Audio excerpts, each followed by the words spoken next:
भाई गाइस हालत ख़राब हो गई है। अभी मैं अपनी स्कूटी लगाने आई थी भाई बस स्टेशन पे, और मैं आई थी एनसीसी ऑफिस आ रही है यार। आगे लोग किसी चूके हैं। Please welcome back to my vlog. तो अभी बज रहे 10 और भाई मुझे इतनी नींद आ रही ना, मैं बता नहीं सकती। मेरी आंखों से शायद आप लोगों को पता चल रहा होगा, क्योंकि कल रात को मैं बहुत लेट सोई थी। और मतलब सोने के बाद भी पता नहीं क्यों, मतलब टाइम तो मैंने पूरा कर लिया जितना देर मुझे सोना चाहिए था, लेकिन तब भी आँख नहीं खुली भाई। इतना अजीब हो रहा है ना, मैं बता नहीं सकती। बाकी आज हम लोग जा रहे हैं, बाकी आज मैं अपने भाई के साथ जा रही हूँ देहरादून, क्योंकि उसका कुछ काम है। तो तभी मैं भी जिद करके मैंने उससे कहा कि मुझे भी ले जा नहीं रहा था, क्योंकि मैं आज तक कभी देहरादून गई नहीं हूँ। तो मैंने कहा इसी बहाने मैं भी देख के आ जाऊँगी। तो अभी हम लोग जा रहे हैं यहाँ से स्कूटी से। तो मैं यहाँ से जाऊँगी, मेरा भाई रहता है गंगोली आर्ट, तो वो मुझे मिलने वाला है पनार पे। तो अभी मैंने अकेले जाना, और मुझे इतनी नींद आ रही है मैं बता नहीं सकती भाई। सच में मुझे बहुत गंदी नींद आ रही है। और मुझे हो रहा है कि मैं पनार तक भी स्कूटी कैसे चलाऊँगी। मुझे हो रहा है पनार पहुँच जाऊँ, उसके बाद मैं बोलूँगी कि तू चला, मैं पीछे सो रही हूँ। हम लोग स्कूटी से हल्द्वानी तक जाएंगे। बाकी शाम के 6 बजे हल्द्वानी से देहरादून के लिए एक बस निकलती, तो हम लोग बस में जाएंगे। वैसे तो हमने सोचा था कि आज, तो वैसे तो हम लोग कल जाने वाले थे, पर मेरे भाई का कुछ काम पड़ गया था जिसके उससे हम नहीं जा पाए। तो बाकी हम लोगों ने सोचा था कि आज हम लोग जाएंगे भी तो एक दिन अल्मोड़ा स्टे करेंगे, बाकी दूसरे दिन वहाँ से स्कूटी से ही सुबह के टाइम पे देहरादून के लिए निकलेंगे। पर अब मेरा भाई कह रहा है कि आज ही जाते हैं। यहाँ से हम हल्द्वानी तक स्कूटी में जाएंगे, उसके बाद वहाँ से हम लोगों को बस पकड़नी होगी 6 बजे वाली।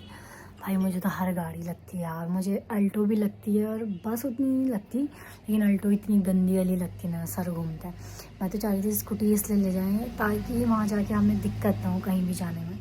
अब देखते हैं वहाँ जाके क्या होता है। बाकी निकलते हैं फटाफट से, क्योंकि वो भी आ गया है। बाकी मुझे अभी स्कूटी में तेल डलवाना है भाई, लेकिन मुझे इतनी नींद आ रही है मैं बता नहीं सकती। मेरी आंखें ऐसी हो रही जैसे कि मैं नशा करके आई हूँ, लेकिन भाई मैं नशा नहीं करती। मैं इन सब चीज़ों से बहुत दूर हूँ। देखो कितने सिंपल से बाल बनाए मैंने, और मेकअप भी आज मैंने कुछ भी नहीं किया है, बस मैंने थोड़ा आईब्रो फिल किया है और सनस्क्रीन लगाया, बाकी कुछ भी नहीं किया है। ना फाउंडेशन यूज़ किया है, ना कुछ किया है। तो मिलता है आप लोगों को थोड़ी देर में। ये है मेरा थोड़ा सा सामान, ये ग्लव्स इसलिए रखे ताकि हाथ काले ना हो जाए। बाकी ये है बैग, इसमें थोड़े बहुत कपड़े हैं। बाकी ये मेरा मेकअप का सामान, जो मैंने अभी मेकअप नहीं किया है, पर वहाँ जाके तो करूँगी इसलिए। सो गाइस यहाँ मैंने अपना कवर भी चेंज कर लिया है। काफ़ी दिनों से एक ही कवर लगाया था। कवर मेरे पास 5 कवर है, पर मैं चेंज करना ही भूल जाता हूँ। तो निकलते अपनी स्कूटी की तरफ।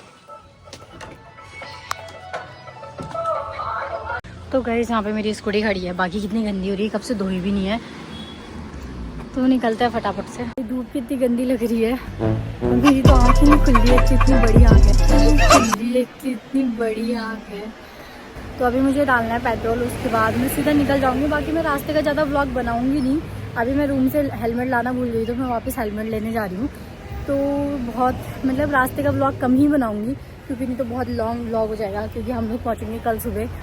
तो पूरा व्लॉग तो एक ही व्लॉग में कंप्लीट करना पड़ेगा मुझे, पूरा देहरादून पहुंचने तक का। तो इसलिए रास्ते का व्लॉग कम ही बनाएंगे। अब मैं सीधा व्लॉग स्टार्ट करूँगी थोड़ी देर बाद, तो बने रहो आगे व्लॉग में।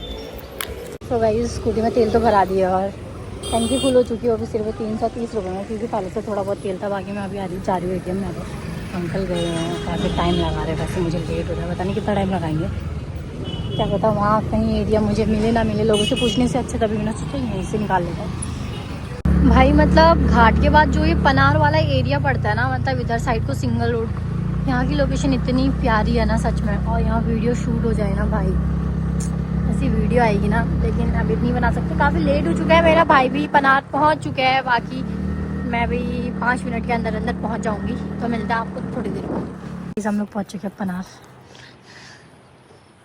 अब यहाँ से हमें इस वाले रास्ते पे जाना है, बाकी यहाँ से चलाएगा ये। मैं पीछे बैठूंगी, मैं तेरा वाला बैग में पकड़ूं।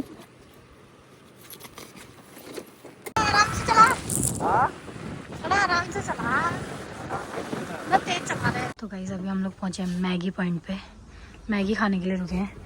ये यहाँ पे रास्ते में पड़ता है मैगी पॉइंट, जगह का नाम तो नहीं पता, लेकिन यहाँ पे अंकल की मैगी बहुत फेमस है, बहुत ज़्यादा।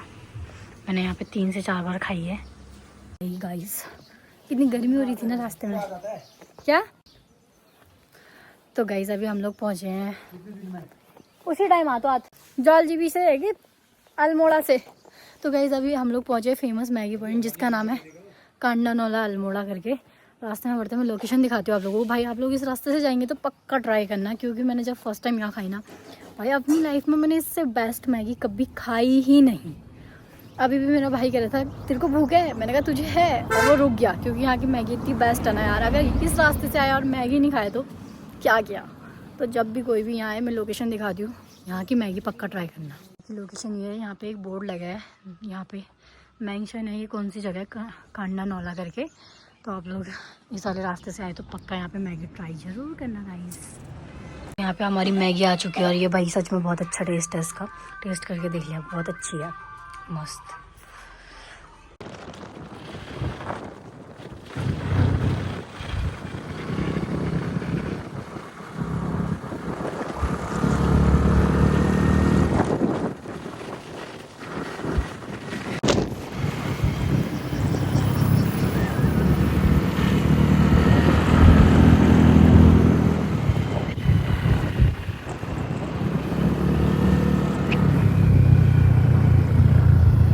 तो गाइस अब स्कूटी मैं चला रही हूँ, उसने काफ़ी देर चला दिया। पीछे बैठ के मेरे पैर में दर्द हो गई है बहुत। तो अभी तो काफ़ी बचे 110 या 20 किलोमीटर हल्द्वानी पहुँचने में। मट्ठा पीना था तो हम लोग यहाँ पे रुक गए अंकल यहाँ पे, मतलब हम चले गए थे, हम मुड़ के आए हैं। भाई ये हालत कैसी हो गई है, मतलब हमारे साथ ऐसा हुआ है हम हल्द्वानी का रास्ता आएगा आएगा बोल के आगे चलते रहे, पता ही नहीं चला और रास्ता पीछे छूट गया तो हमें आना पड़ा अल्मोड़ा से। बाकी अभी हम अल्मोड़ा में, मेरे 3 काम थे, मैं अभी अपना सेकंड काम करने जा रही हूँ। मैंने कहा पहुँच गए तो काम भी कर ही लेते हैं। उसके बाद एक लास्ट काम है, उसके बाद हम लोग यहाँ से निकल जाएंगे हल्द्वानी के लिए। मेरा भाई ऊपर वेट कर रहा है, मैं अपना काम करने में और उससे बोलूँ तो खड़े रहे यहाँ पर, क्योंकि हमें रात के 9:30 बजे वाली बस से जाना था। मैंने कहा काम कर ली, क्यों खींच सकता क्या, तुम ही लोग खींच सकते हो फोटो।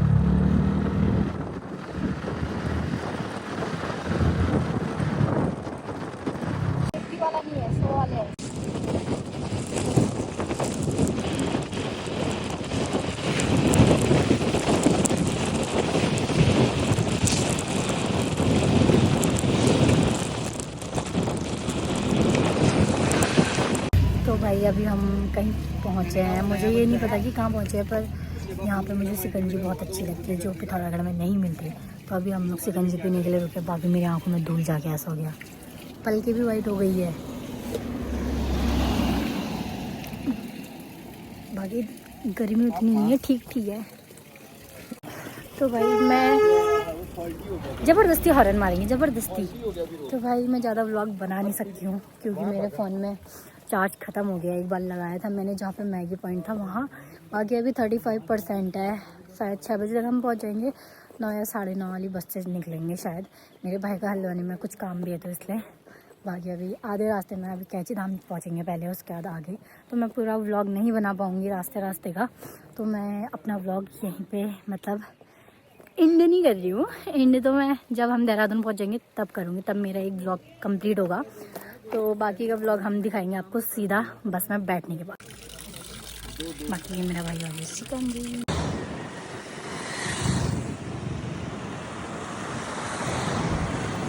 भाई गाइस हालत ख़राब हो गई है। अभी मैं अपनी स्कूटी लगाने आई थी भाई बस स्टेशन पे, और मैं आई थी एनसीसी ऑफिस और हमारे पास कैश भी नहीं था। तो भाई एटीएम में गई, 3 बार अपना पिन गलत डाल दिया मैंने। वो तो अच्छा हुआ कि मैंने पिन नोट किया था अपने टेक्स्ट मैसेज में। लास्ट में मैंने अपना पिन डाला एटीएम का, तब जाके कैश निकला। मुझे तो बहुत टेंशन हो गई थी क्योंकि बस में भाई कैश ही चाहिए होता है। बाकी यहाँ से मैं पकड़ूंगी टुक और जाती हूँ बस स्टेशन के पास। काफ़ी भूख भी लग गई और थकान भी बहुत ज़्यादा हो गई। अब तो हो रहा है कि क्यों आई होंगी, बहुत पछतावा हो रहा है सच में। भाई यहाँ इतना ज़्यादा रश है, पता नहीं आज तो मुझे कुछ ज़्यादा ही लग रहा है। आई हूँ मैं पहले भी, लेकिन और गर्मी इतनी है ना कुछ बता नहीं सकते। मेरे फेस पे 3 दाने हो गए हैं। शकल कैसी हुई। फाइनली मैं बस स्टेशन पहुंच गई थी। भाई मैं भटक गई थी, भैया ने मुझे रोड वाले बस स्टेशन पे छोड़ा और मैं कह रही हूँ मुझे कहीं और छोड़ दिया आपने। भाई कितना डाउट है। और मैंने बिरयानी पैक करा ली है यार, आगे लोग किसी चूके हैं।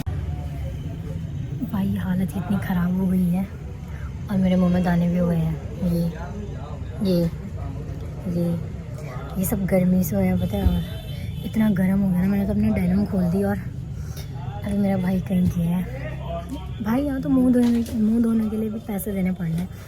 और क्या कहते हैं उसका नाम, फ़ोन चार्ज लगाने के लिए भी पैसे देने पड़ रहे हैं। मेरा फ़ोन स्विच ऑफ होने वाला था, तो पैसे दे के फ़ोन चार्ज लगाया। अभी मेरे फ़ोन में 80% है। बाकी मैं ज़्यादा लंबा व्लॉग बनाऊँगी नहीं, थोड़ी देर में मेरा भाई भी आ जाएगा। बाकी सीट भी अच्छी मिल गई है। मिलते हैं आप लोगों को कल सुबह। आगे का व्लॉग कल सुबह से स्टार्ट होगा। बाकी रात को तो कुछ बना नहीं। और मेरा तो सर इतना दर्द हो रहा है, मैं सोने वाली हूँ। वैसे भी सकल पे 12 बज गई हैं। भाई पूरी स्कूटी में चला के आई हूँ। मेरे भाई ने बस 40 से 50 किलोमीटर चलाई है, बाकी कुछ भी नहीं। बाकी अभी तो लेकिन बहुत गर्मी है भाई। जो हमारे यहाँ जून के टाइम गर्मी होगी, वो यहाँ अभी से हो रही है। सकल कैसी गई, मैंने अभी तो फेस वॉश कर लिया है बिस्लरी से। अगर इस पानी से धो दिया तो वैसे गर्मी से दाने हो रहे हैं और हो जाएंगे। फिर फेस वॉश करके मॉइस्चराइजर लगा के बैठ गई हूँ। पर मैंने अभी कुछ खाया नहीं है। मैं बिरयानी पैक करा के लाई हूँ, तो अभी थोड़ी देर बाद मैं वो खाऊंगी। अपने भाई का इंतज़ार कर रही हूँ कब आएगा। लेकिन भाई मुझे जाना था देहरादून, क्योंकि मैं आज तक गई नहीं थी। मतलब भाई लेकिन ना कसम खा रही हूँ, आज तक कभी नहीं बोलूँगी कि मुझे बाहर कहीं जाना है। जितनी गर्मी है और जितना स्ट्रगल करना पड़ता है ना कहीं जाने के लिए, देख लिया। तो आज के बाद कभी बाहर नहीं जाना मुझे। मैं पिथौरागढ़ में ठीक हूँ। लास्ट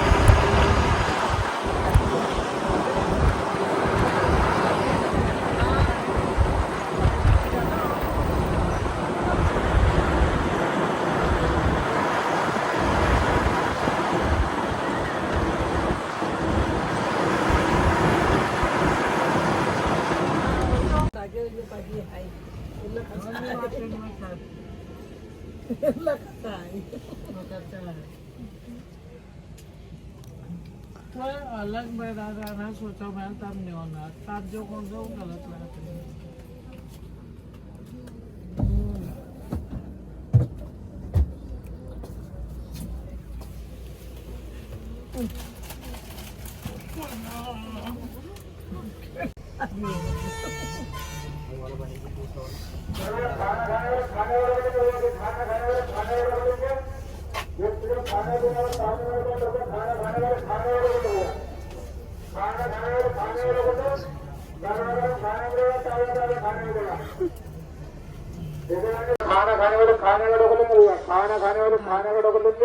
खाने की जगह देखो भाई। मैं तो अभी अपना चेहरा देख के ही शीशे में, और इतनी रात को भी चेहरा ग्लो कर रहा है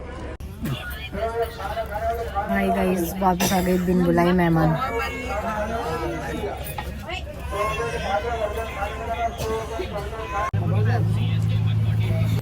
हल्द्वानी में मुँह धोया था, उसके बाद सो गई अपने भाई की गोद में। पर ये यार ये कब जाएंगे ये बिन बुलाए मेहमान। बहुत टाइम हो गया था कि फेस पे दाने नहीं हुए थे। लेकिन आज गर्मी हुई ना, तो उससे ही देखो निकलते हैं। तो हम सुबह 5 बजे पहुंच जाएंगे देहरादून। उसके बाद मैं अपना ब्लॉग एंड कर दूँगी। बाकी मैं तो मस्त सोई थी अपने भाई की गोद में, तो मुझे तो थकान भी नहीं हुई है। वो बेचारा सोया नहीं, पर मैं तो इतनी छोटी सी सीट में फिट आ गई थी। लेकिन मेरे कंधे बहुत दुख रहे स्कूटी के उससे। बाकी हम 2 दिन मस्त वहाँ घूमेंगे। कल उसका इंटरव्यू हो जाएगा, उसके बाद फिर आएंगे वापस।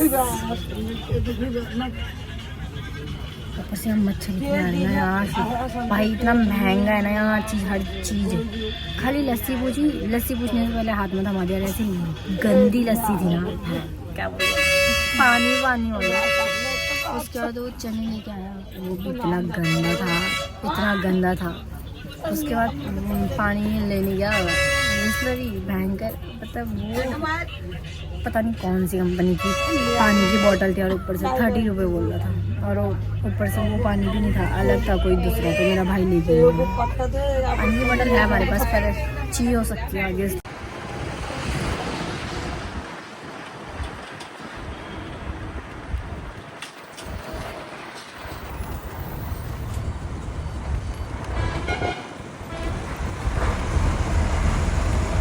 तो भाई अभी बज रहे सुबह के 5 और हम लोग पहुंच चुके हैं यहाँ बस स्टेशन।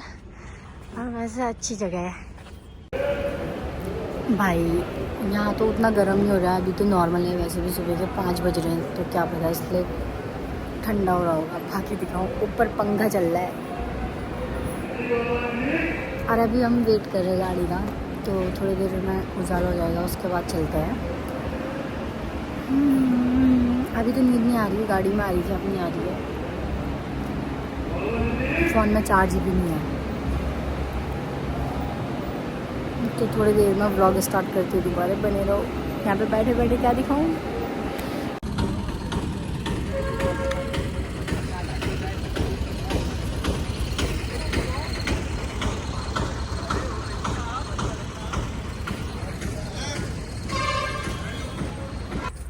तो गाइस उजाला तो हो चुका है, बाकी गाड़ियाँ लग गई है, तो हम लोग भी निकलते हैं फटाफट से। काफ़ी नींद आ रही है अब तो, और मैं अपना व्लॉग यहीं एंड करती हूँ। अपना तो मत ही भूलना वैसे, क्योंकि चार्ज भी नहीं है फ़ोन में, तो व्लॉग यहीं एंड करते हैं आज का। मिलते हैं अगले व्लॉग में। So okay, bye. और हाँ, अगर आप लोगों को जानना है कि मुझे देहरादून में कौन लड़का मिला, तो फटाफट से सब्सक्राइब कर लो और पार्ट 2 के लिए इंतज़ार करो।